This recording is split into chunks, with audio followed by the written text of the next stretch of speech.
Here we have a new 2024 Nissan Pathfinder. Now this one comes in the platinum trim level, so top of the line here with two-wheel drive. And this is Boulder Gray Pearl for the paint. And then we have chestnut leather interior. For the powertrain, we get a 3.5 liter naturally aspirated V6 engine, and that's mated to a 9-speed automatic transmission. And that gives us 284 horsepower, 259 pound-feet of torque. So not a lot of big changes for the Pathfinder since it got that redesign. I believe it was 2021, 2022. But to the front end here, we still get the LED headlamps, LED daytime running lights, and they don't flash like that. That's just how my camera's picking them up. But still a very sophisticated front end look, I think. And then over to the wheels here.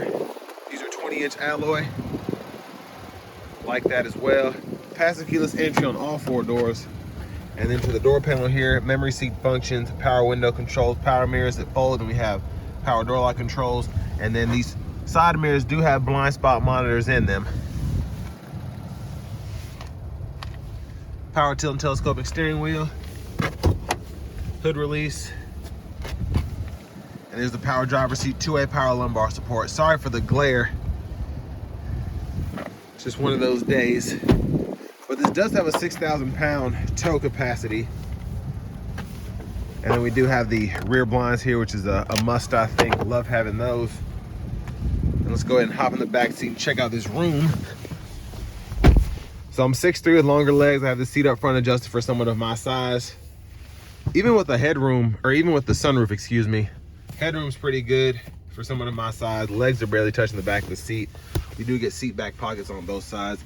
And then down here, we do have our rear AC controls, so we can turn those on or off. And then we have the 3-stage heated outboard seats, a 120-volt 3-prong plug-in, then a USB-C and a USB-A charge port there.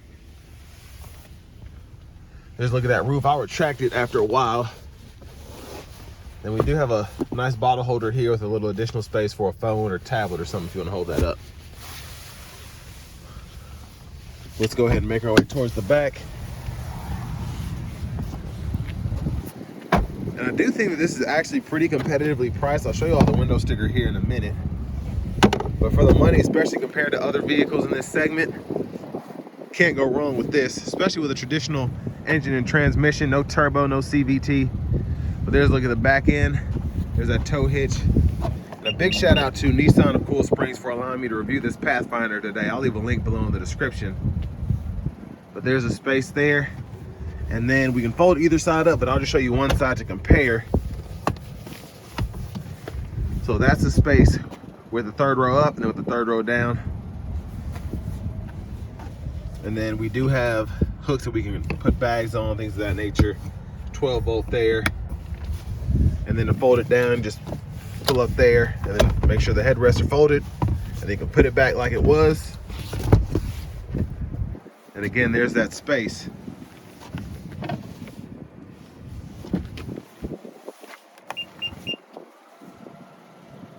But a very, very nice color this Boulder Gray Pearl is. If you want to pull the second row down, you can even do that by pulling up there. Or if you're in the third row and you just want to move the seat, hit that button behind, and that kind of pulls it up so you can get to and from the third row relatively easily. To our front passenger seat power, two-way power lumbar support. There's the window sticker there. Y'all can pause anywhere you need to take a closer look.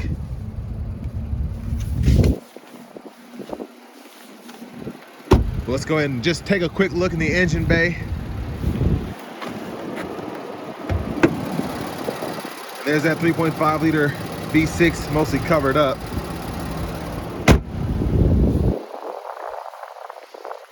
Let's go ahead and hop in the driver's seat.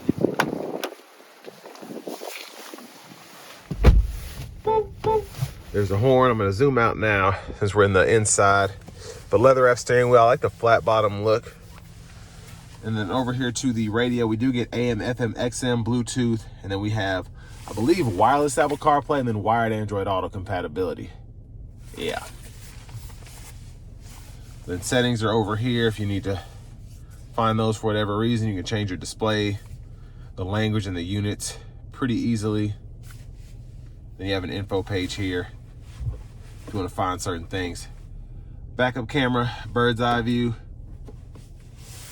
And volume can be adjusted here. Click there to turn the audio off, and you have a tune knob here, or a scroll knob, and you can click there when you're in the audio, and you can pull up the bass and treble and all of that without having to dive deeper into the system. Hazards here, dual tone automatic climate controls, 3-stage heated cool front seats. And we can just change the fan direction here. And then the rear controls are there. Heated steering wheel toggle is there. And then down here we have a wireless charging pad, a USB-C and a USB-A port there if you want to run the radio, or run those off the radio, excuse me, and then a 12-volt back in there. And then to the shifter, hit the lever, pull down for drive, tap for manual, pull up for neutral, then hit the button on the side again, pull up for reverse, press P for park. Auto stop toggle is here for those of you that don't like that. Electronic parking brake, pull up to engage, hit the brake, press down to disengage. Automatic brake hold is here.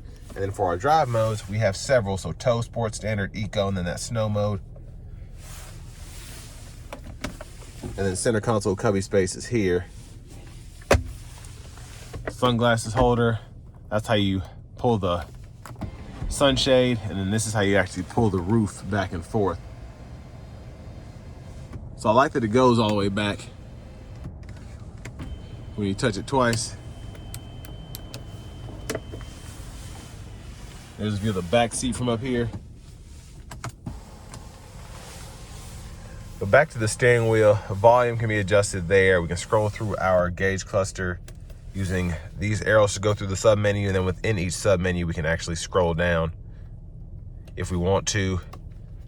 And then this is how you pull up the shortcut menu. You can go through your track list or radio station presets here. And then we do get adaptive cruise. We can set the speed there, gap for that, and then we have the voice recognition and the Bluetooth button there.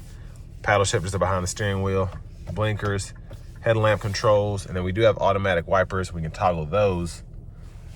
And then the heads-up display is right in here.